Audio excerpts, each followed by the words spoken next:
I mean, just how good is Justin Gaethje, guys? His wins just keep aging better and better. Rafael Fiziev bounces back and knocks out Manuel Torres with a devastating spinning heel kick. It was stuff of beauty. I was wrong. I said Manuel Torres was going to fucking knock this dude out brutally, send him down to featherweight.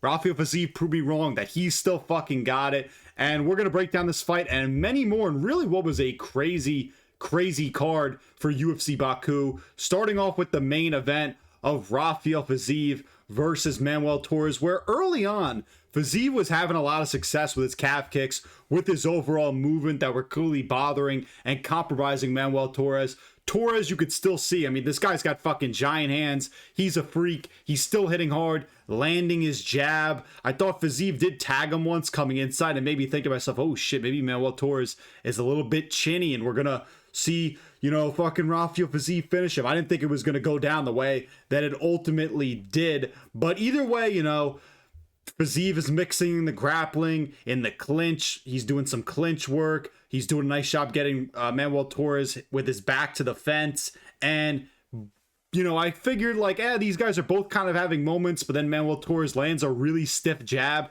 at the end of round one that clearly bothered Rafael Fiziev. And Fiziev even said in whatever the post-fight interview with Bisping that he was seeing double. He couldn't really see it at that left eye.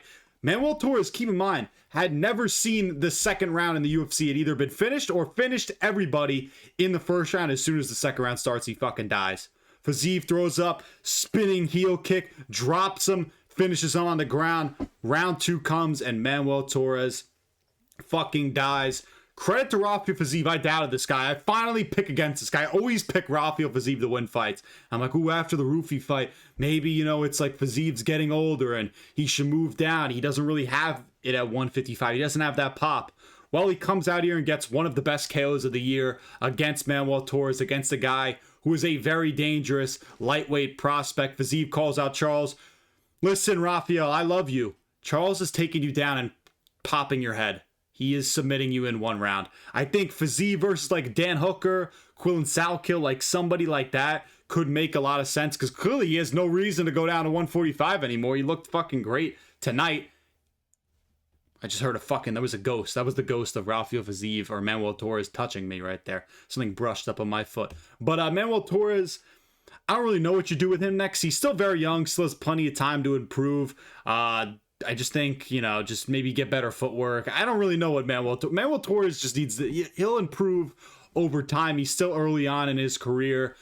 There's so many good lightweights. I don't really know who you give him next. Run the fucking Bahamondes rematch back. I'm joking. But either way, really impressive performance of Rafael Fiziev. And this capped off really what was a great card outside of the next fight I'm going to talk about. And let's just get it over with while we're at it.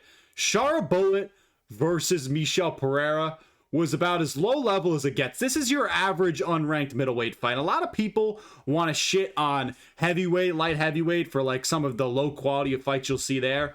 I think unranked middleweight fights and even some ranked middleweight fights, actually a lot of ranked middleweight fights, are absolutely fucking terrible. And that was what this fight was because Michel Pereira comes out here, drops Shara with a straight right within the first minute or 2 minutes. And you're like, oh shit, Michel Pereira's going to get a finish here. Then he proceeds to do nothing for the rest of the fight. Not only the round, the rest of the fight where Shara Bullet just sitting on his back, kind of getting his wits about him, throwing up kicks at Michel Pereira. Michel Pereira finally jumps into the guard of Shara Bullet and proceeds to sit there for 3 minutes, doesn't pass his guard whatsoever. And then as soon as he does pass, he actually does pass his guard. As soon as he passes his guard, he gets fucking reversed. That was hilarious. When they were both on bottom, or when Shara was on bottom, he was kind of throwing pitter-patter elbows and punches. So is Michel Pereira. But this is where it gets very middleweighty, and this is where Herb Dean comes into play. Shara Bullet is pulling on the ponytail of Michel Pereira. Does it 4 times. Herb Dean tells him, don't do that again. Don't commit another foul or I'm going to take a point away. Keep that in mind for later when we get to the third round. Because Herb Dean, again, with fucking terrible reffing. And after that first round, Michel Pereira's gassed. He really had nothing left in this fight. Shara Bullet, second round, doesn't really let his hands go whatsoever. But it's just kind of mixing in head kicks, side kicks, kicks to the legs, kicks to the body. And landed some knees in there that kind of won him the round, I guess. So second round's to Shara Bullet. Third round, I'm thinking to myself, man, if you're a Shara Bullet fan, you've got to fucking leave after this one. You're going 50-50 with Michel Pereira, who absolutely sucks. Here's where the eye poke comes into play. Michel Pereira shoots in. Shara Bullet has a nice sprawl. He's getting back up to his feet and puts an outstretched finger right into Michel Pereira's eyes. They don't even look at it. You know, Michel Pereira takes his minute and a half, and that's fucking it. Herb Dean said, no more fouls or I'm taking away a point. They took away no points. Average Herb Dean officiating moment. He'll probably hop on Instagram and explain why that wasn't a foul instead of actually taking responsibility for being fucking shit at his job. Because he never can do that. He can never just be like, oh shit, I messed up. Rest of that round, though, is kind of Shara Bullet with some nice kicks. I thought the commentary kind of missed this, where Michel Pereira shot in along the fence at one point, and Shara Bullet kind of hit him with like a flying knee. Then they were in the clinch, and Shara Bullet kind of, you know, clinched this round by landing some knees in there to the body of Michel Pereira that clearly hurt him. And he won this fight. It fucking sucked. Average middleweight slop, Shara Bullet versus Michel Pereira. Good win for Shara. I mean, he's not good. Both of these fighters are kind of like, if you're a casual, you'll see the UFC Instagram post the same two highlights for these guys, and you think, oh my god, these guys are electric level finishers. They're not. About 80% of their fights, they're doing absolutely nothing. The other 10%, they're fighting, and then the other 10% on top of that, maybe they get a cool finish. These guys fucking suck. Michel Pereira, he jumped off of the cage and did a backflip onto some guy's cock. Shara Bullet, he had a spinning back fist KO. Other than that, they fucking have nothing. Take away that, these guys are absolutely nothing. They suck. Good win for Shara Bullet. Actually, bad win for him. Moving on to one of the weirder fights, Nazim Sadykhov versus Matheus Camilo. Crowd was pissed about this one because Nazim Sadykhov essentially just gets slept within the first exchange, where he gets dropped with a straight right and it's over. You know, some people are saying early stoppage. When you shell up into a ball on the floor and then eat like 4 hammer fists, I know he was kind of blocking him. It's just a bad look. The ref's always going to jump in and say the fight's over. Nazim Sadykhov, a lot more chinny than I think a lot of us realized, and also kind of sucked because this guy was one of my favorite kind of unranked lightweight prospects. Like, not that I thought he was ever going to be anything particularly special. It's like, oh, maybe one day he's ranked. I don't even know if we're going to be there anymore. That kind of sucked to see. Good one for Camilo, though. I'll say that. Not really a ton more to say about this fight. Asu Almabayev looks like the greatest flyweight of all time against Charles Johnson. Charles Johnson, weird fight for him, where he was kind of dealing with Almabayev's grappling well early on, in the sense that like he would get taken down, but was doing a nice job just kind of surviving on the ground, scrambling back up. Throughout this fight, Charles Johnson should have just opened up with his hands more instead of kicking, because Almabayev was very aggressive, landing takedowns when he wanted to, landing hooks, just catching some of the kicks of Charles Johnson and taking him down there, just swinging big, kind of doing whatever he wants. Second round kind of comes along, and again, Almabayev just out-grappling him, just out-striking him. He even landed a spinning back kick to the cock of Charles Johnson, which was pretty funny. Just Almabayev being relentless with the grappling and just beating him up whenever he wanted to. This fight was really never that close. Third round, takes him down again. Charles Johnson's trying to fluke up like a buggy choke or whatever he tried to fluke up in that round. Sulayev stretch comes in. Beautiful finish for Almabayev. I think that was like the 4th Sulayev stretch ever in UFC history. I think it joins like Aljo. Wes Schultz had one earlier this year, and then there's another one, I believe, somewhere else. I don't even know if the Dana White Contender Series one counts. But either way, really good one for Almabayev, who for some reason I thought was ranked higher than number 9. For some reason I thought this guy was like 6, because I don't know what Albazi is, but he's got to be fucking better than Amir Albazi. Charles Johnson, again, you know, it's a real shame Asu Almabayev's not some really highly hyped up prospect, because you would have slept him. But Charles Johnson, just kind of, he is what he is. Next fight, he'll probably bounce back, and he's due for a knockout. So next fight, Charles Johnson will knock somebody out, book it. Almabayev's calling out Joshua Van. Nobody wants to see that fight, by the way. Almabayev, you'll get like somebody, I guess, around the top 5, and maybe he beats them. But he looked like a fucking world beater today. There were dudes on Twitter saying this guy was on steroids. He really did look that sharp in front of, I guess, the home crowd, quote unquote. Ikram Aliskerov versus Bruno Ferreira. This wasn't nearly like as low level as Shara Bullet versus Michel Pereira, in the sense of, like, at least these two guys I do think are like actually good at their job. You know what I mean? Like they show up and fight. You know what I mean? I think if you're a Bruno Ferreira fan, you do kind of come away with some of these fights pretty frustrated because you think he does have a lot of the physical tools where he is a weird middleweight in the sense that he's not tall. He's like very short and stocky, but very built and has a lot of highlight reel finishes, but never has really seemed to put it all together in his UFC career where like his kind of striking is just spamming meaty hooks and fluking up submissions because he does have good BJJ and big overhands, but he just doesn't really have any variety in his striking game or like combinations whatsoever. Aliskerov just a much cleaner striker. And in this fight, it was kind of just Ikram Aliskerov being slicker with his punches, landing leg kicks, landing takedowns. Did a couple times in this fight where he'd throw that check knee up on Bruno Ferreira, where he threw that flying knee against the fence on Brunno and then would level change and take him down. Just was a really pretty solid performance from Ikram Aliskerov, who was making Bruno Ferreira hesitant, making a miss. Bruno Ferreira even tried to fake a nut shot in the second round. Mark Goddard, whoever the ref was having none of that. I thought Ikram Aliskerov, one of the really nice things he did in this fight was those snatch single legs. Those are beautiful. He was pretty much just entering in and taking down Bruno Ferreira whenever you wanted. I thought both guys kind of looked tired at the end of the second round, but third round, Ikram still landing nice counters, getting in on single legs whenever he wanted to, and kind of just out-controlling Bruno Ferreira in this one. Probably could have finished in that third round, like was threatening a rear naked choke, and then just decided, oh, I'll just do these pitter-patter strikes that do nothing. But whatever, good win for Ikram Aliskerov.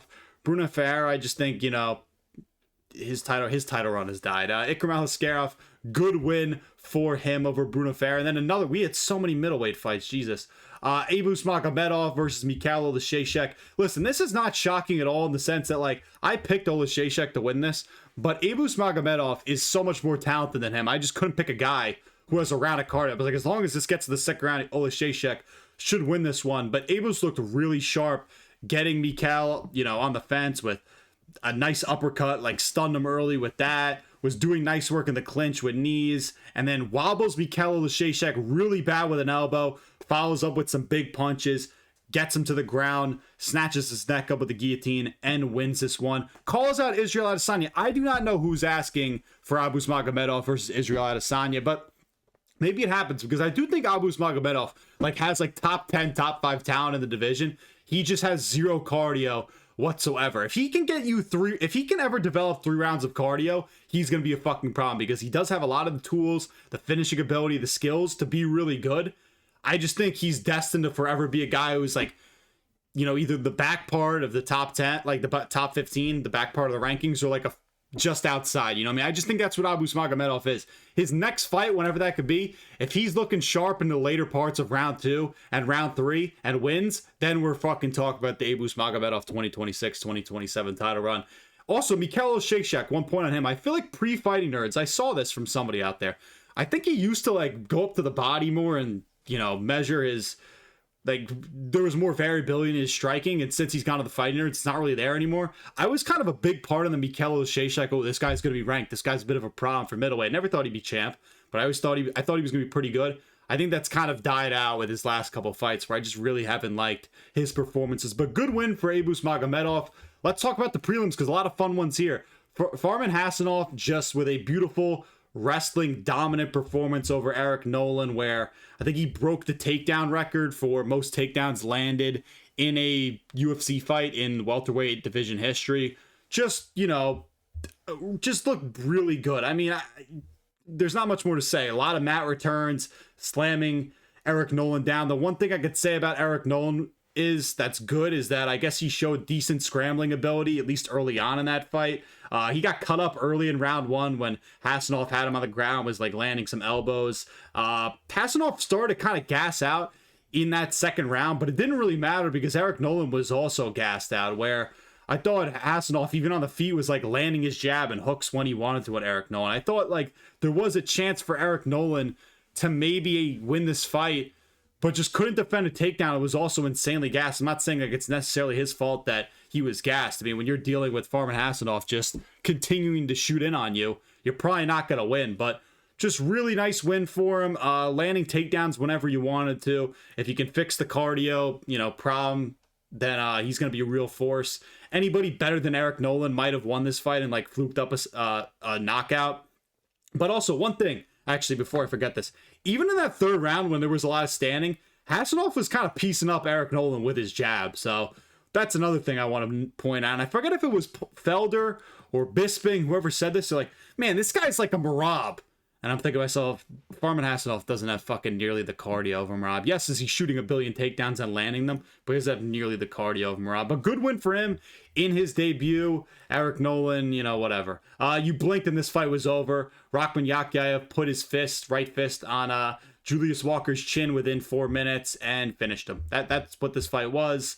Yakhyayev, again, I think this guy does really have like elite level potential. But you know, I still want to see more from him. I kind of want to see him be tested. I think it is funny though, if you're Julius Walker, you train for months and you fly across the world and you just get fucking slept in 8 seconds. You know, whatever. Good win for Yakhyayev. He's going to be fighting somebody in the rankings. And if he beats like a Menafield or a Jacoby or just somebody around there, then you start fucking talking like, oh shit, this guy's still so young, 25, 26 years old, and he's already in the rankings. And then once he beats a guy in the back part of the top 15, then he's going to fight somebody in the top 10. And then we're like, oh shit, because he really does have all the physical and athletic tools to become, I don't know if I'm going to say champion, but he can really be the fucking elite of the elite in this division. I just want to see his cardio tested more, just kind of what he looks like in these later rounds, and just when he actually fights somebody decent, because Julius Walker sucks. But really good win for Abdul Rahman Yakhyayev. Second fastest finish in light heavyweight history. Ruziboev dominates Andre Pulayev. No real surprise here. I just kind of figured Pulayev would survive early on. Just doing nothing, running around, throwing calf kicks, throwing just a bunch of nothing. I think he either slips or gets taken down, tries to scramble up. Ruziboev just is holding on to his back, drags him down, tries working the choke for a little bit, finally locks it in, gets a sick finish. I think that's like his 25th or 26th professional first round finish, which is insane. Ruziboev's another guy who's going to be fighting somebody within those rankings. Pulayev, he sucks. He's not very good. Let's talk about these other ones. Konolfi, I guess the boxing coach worked. I was like, Konolfi sucks. Javi Reyes, not high on either, but I figured he hits hard and he throws all these dumb punches. He'll probably catch Konolfi. Konolfi fucking does this like ducking big overhand, knocks down Javi Reyes, locks in the arm triangle. He submits him. Now he's won like 3 in a row. Javi Reyes, you suck. Daniil Donchenko, he gets a nice finish, threw up like a head kick, and then followed that with ground and pound. I didn't even wake up for these two fights. I can be honest with you. I saw a lot of people saying Bekzat got robbed. Looked like he did, because somebody gave Gene Matsumoto that first round despite him getting dropped. And then I think Bekzat might have won the 3rd round. Damage-based scoring. I don't really have much to say. I kind of feel bad for Bekzat Amakan. He's had to fight like a lot of really good guys, whether it's, you know, Gene Matsumoto, Alexandre Topuria, Umar Nurmagomedov, whatever. And then this one was a terrible stoppage. I watched it. It looked like Jefferson Nascimento was up on the scorecards, and they had a really shady early finish. I don't really have much to say. Nascimento, he was calling out my guy Chase Hooper. I know Chase Hooper sucks, but don't fucking call out us, the Boys and Co Alliance. I don't like to see shit like that. I don't like you going after the Gooner. You fucking lost. I don't really feel bad for you. Kind of did mid on picks, but it's whatever, you know. We just do this shit for fun. Either way, really fun card. One of the better fight nights, obviously, of the year, and just better cards overall. Was a lot of fun. If you're new here, remember to like, comment, and subscribe. The doctor is signing off.